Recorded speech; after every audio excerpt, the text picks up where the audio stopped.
Olá, sejam todos bem-vindos ao podcast Entrecortes. Hoje receberemos um dos mais importantes nomes da música clássica no Brasil. Nascido em Trieste, na Itália, o violinista e maestro Emanuele Baldini construiu uma carreira internacional marcada por premiações, apresentações nos principais palcos do mundo e uma profunda dedicação à música de concerto. Atualmente é espala da Orquestra Sinfônica do Estado de São Paulo, integrante do Quarteto OSESP e uma das grandes referências do violino em nosso país. Com talento, sensibilidade e uma trajetória admirável, Baldini tem contribuído de forma decisiva para a difusão da música erudita no Brasil e no exterior. Então, seja muito bem-vindo, Emanuele Baldini. Como surgiu a oportunidade de vir ao Brasil? Eu vim para o Brasil convidado pelo regente John Nashling, que veio reger como regente convidado algumas vezes na minha ex-orquestra, a orquestra da minha cidade, Trieste, onde eu era espala. E me convidou para um almoço, começou a falar da orquestra, que naquele momento, estamos falando de 2003, não era muito conhecida fora do Brasil, e me perguntou se eu toparia de vir 2 semanas, 3 semanas, um mês como espala convidado. Coisa que aceitei, mas nunca pensando que poderia ser uma opção para vir de vez. Eu tinha acabado de comprar um apartamento, eu estava contente com meu trabalho de espala na orquestra da minha cidade, então tinha também um certo orgulho. Tinha uma carreira bastante consolidada no meu país, só que quando eu cheguei aqui pela primeira vez, em 2003, me apaixonei pelo Brasil, me apaixonei por São Paulo, pela orquestra, pelos colegas. Tinha uma energia muito boa, nem se fala da Sala São Paulo. E então, quando surgiu o convite para voltar em 2004, para mais 2 períodos como espala convidado, não hesitei. E quando surgiu a possibilidade de me estabelecer aqui e me tornar o espala titular dessa orquestra, apesar de ser uma decisão difícil, eu embarquei nessa aventura. Embarquei nessa aventura porque, além de amar profundamente essa orquestra, eu enxerguei que o fato de ser espala da melhor orquestra do país inteiro, talvez do continente, poderia abrir possibilidades interessantes para o meu futuro, coisa que aconteceu. Então, nunca me arrependi da decisão.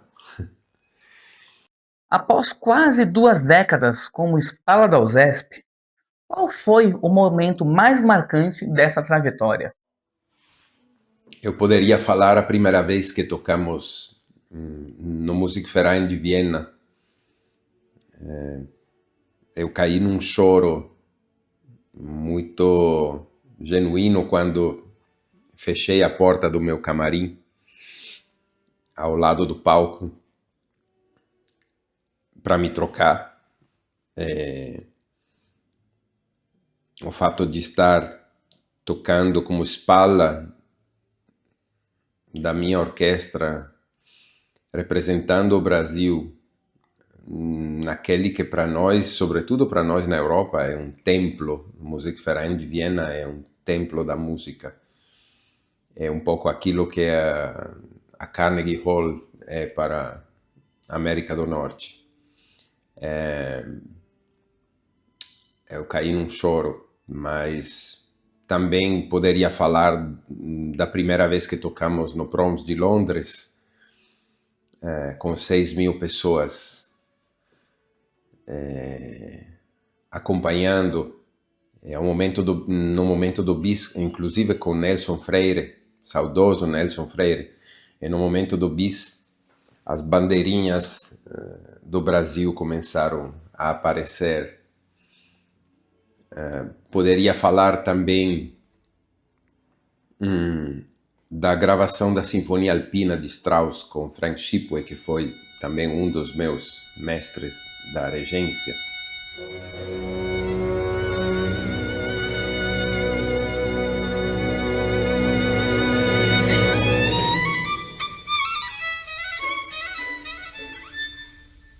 Mas poderia falar também de momentos menos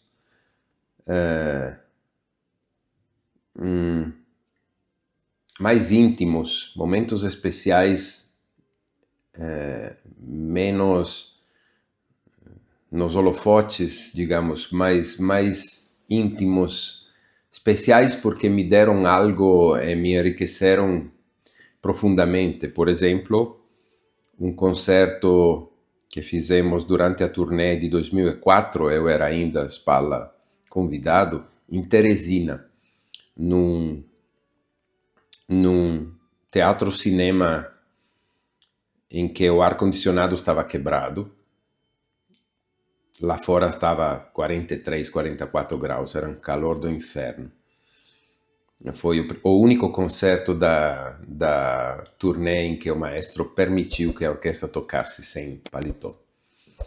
E na primeira fileira tinha um menino... era a primeira vez que uma orquestra sinfônica estava tocando na cidade. Primeira vez na história. E na primeira fileira tinha alguns 10, 20 compassos de espera.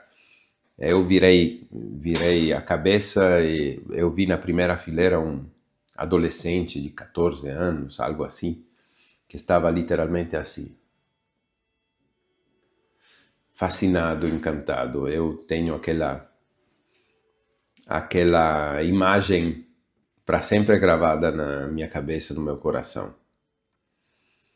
Houve algum mentor ou professor que influenciou profundamente sua carreira? Eu tive muitos professores muito importantes na minha vida, mas eu poderia falar do meu primeiro professor Bruno Polli, ou de Corrado Romano, que foi professor também da Elisa Fukuda, e da Camila Yasuda, minha colega aqui na USESP. Poderia falar do lendário Ruggero Ricci, com quem estudei em Berlim e Salzburg, ou do violoncelista do Quarteto Italiano, com quem estudei música de câmara, Frank Schipway, com quem estudei regência. Mas o meu grande exemplo continua sendo meu pai. Um pianista extraordinário que me ensinou não só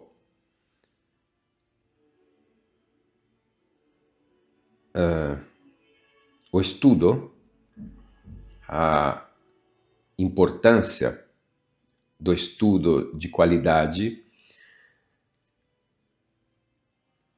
mas me ensinou a disciplina, a importância da disciplina no estudo e na vida. Então, embora muitas pessoas tenham contribuído a moldar o artista e a pessoa que eu sou, ainda assim eu escolho meu pai como principal exemplo, modelo. A gente tem muita curiosidade nessa pergunta. Como é sua rotina de estudos atualmente? Muito bem planificada. Eu tenho aprendido cada vez mais da importância de uma excelente planificação, planejamento, especialmente na vida atual, minha pessoal, mas imagino que é um pouco a situação de todos, quem um pouco mais, um pouco menos, sempre tão cheia de compromissos de várias naturezas.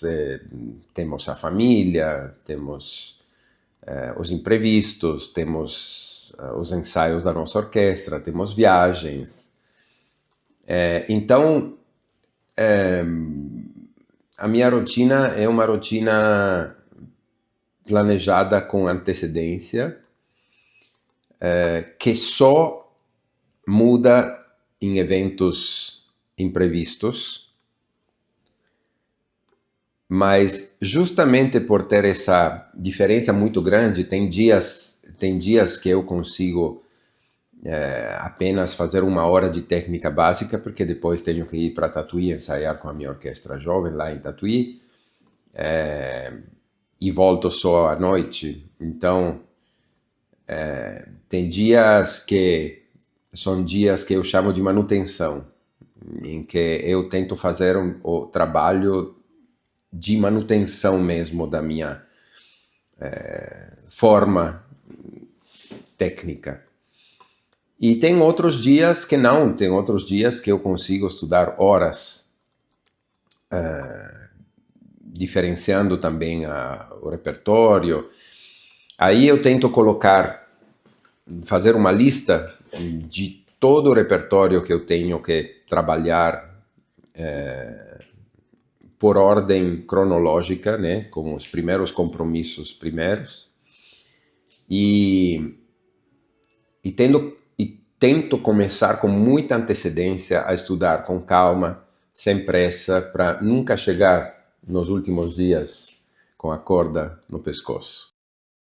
E como surgiu a vontade de se tornar maestro? Foi um processo natural. E muitas orquestras me convidavam para tocar e começava a me perguntar por que você não fica para reger alguma coisa na segunda parte.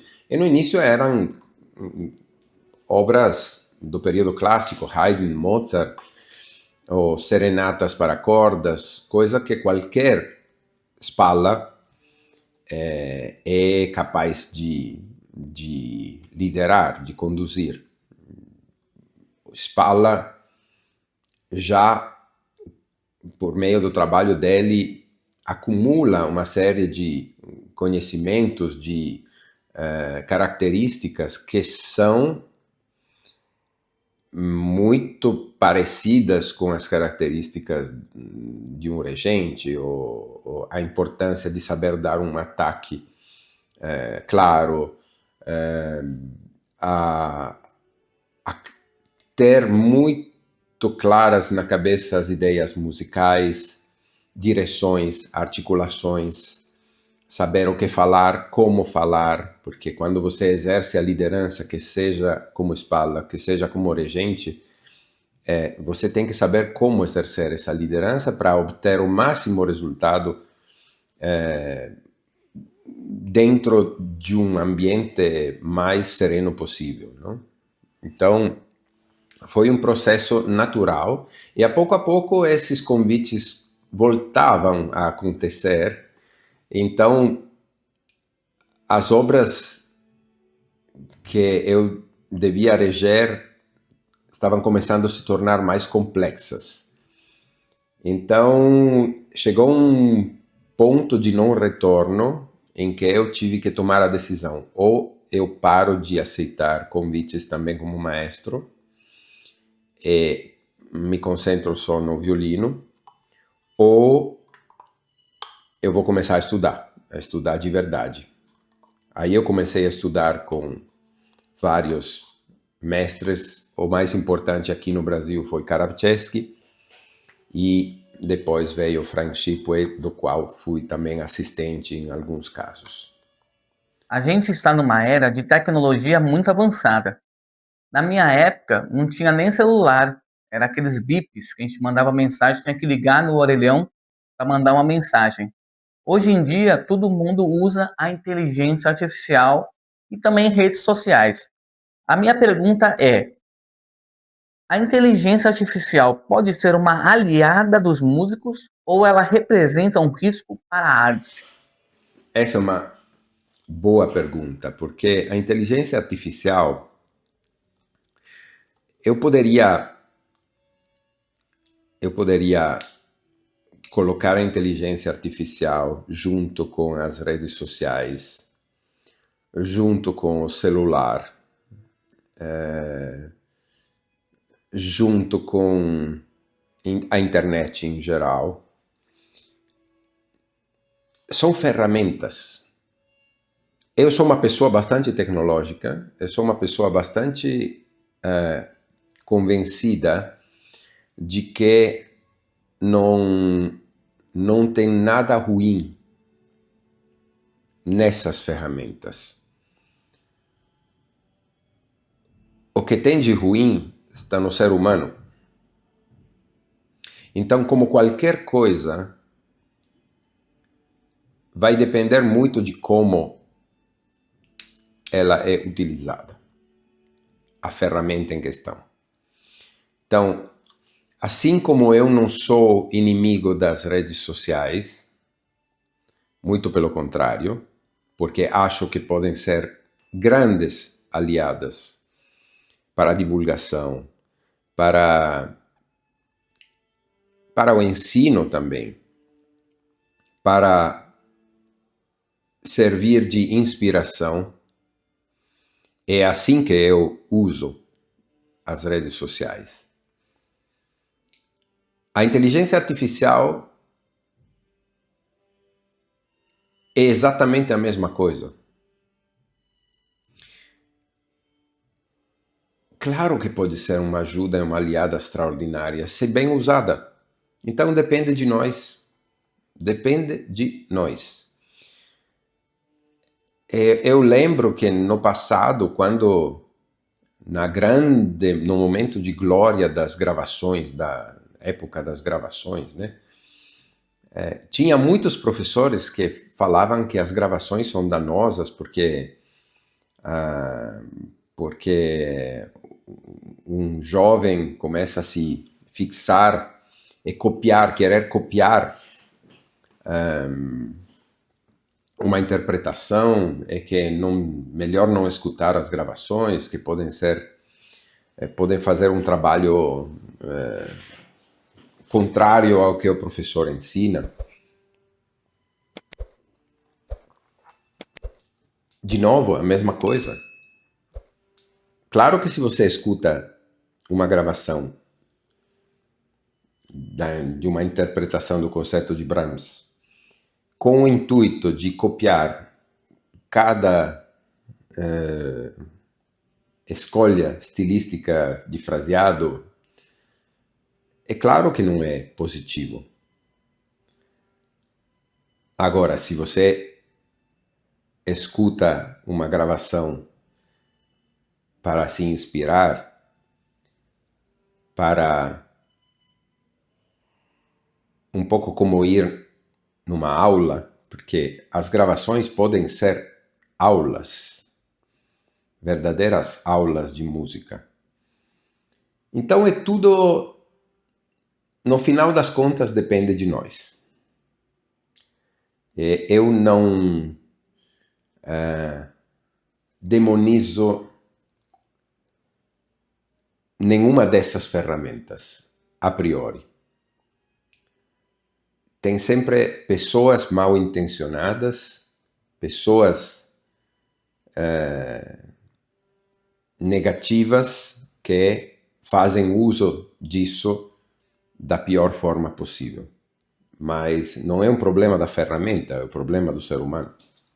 A gente, como músico, a gente passa por diversas frustrações, né? E algumas pessoas até pensam em desistir, como foi meu caso. Algumas vezes eu desisti por algum tempo do violino, mas retomei.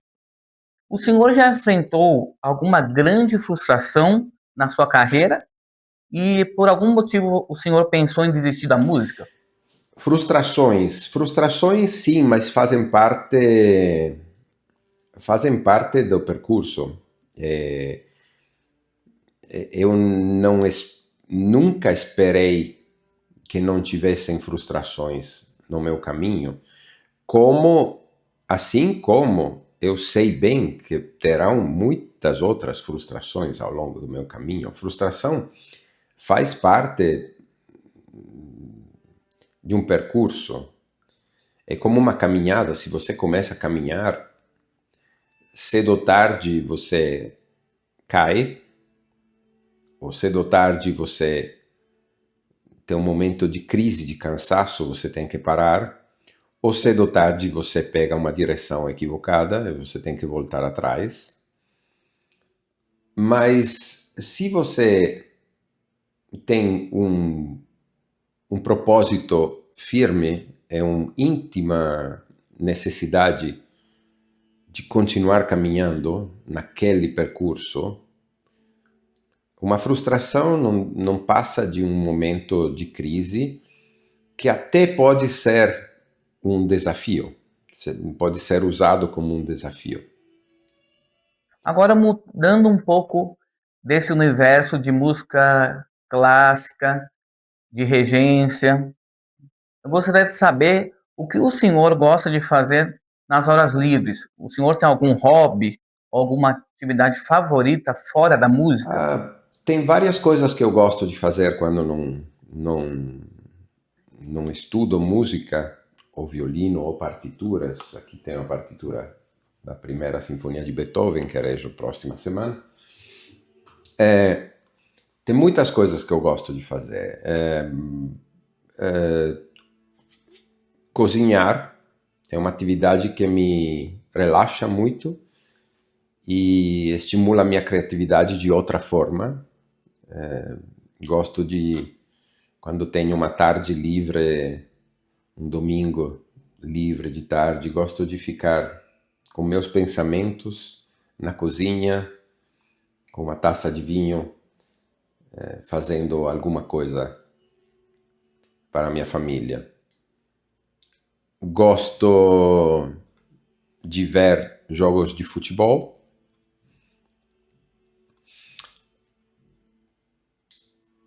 Há períodos em que eu gosto de ver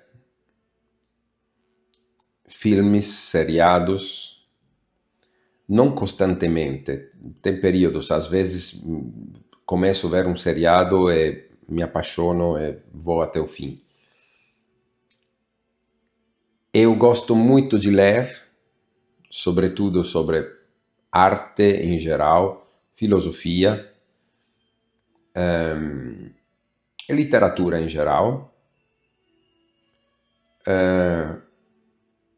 E gosto de assistir documentários, palestras sobre música, palestras de filosofia, vídeos sobre aviação, vídeos sobre receitas.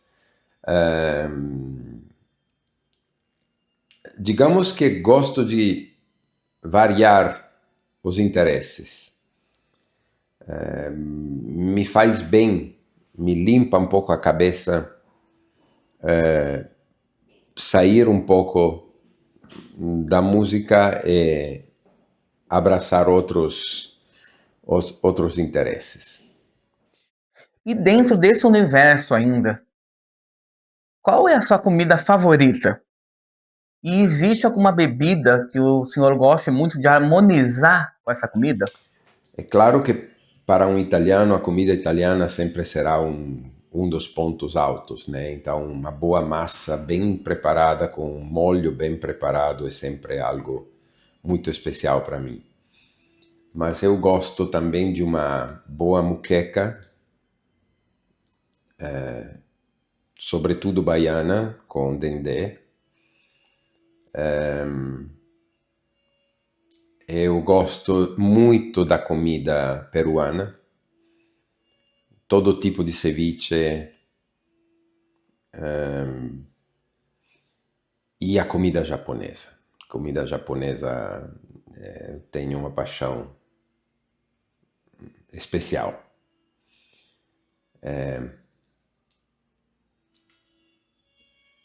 E claro, gosto de combinar essas comidas sempre com uma bebida, por exemplo, uma muqueca, para mim é impossível pensar em comer uma muqueca sem acompanhá-la com um vinho branco gelado. Gelado não, mas vinho branco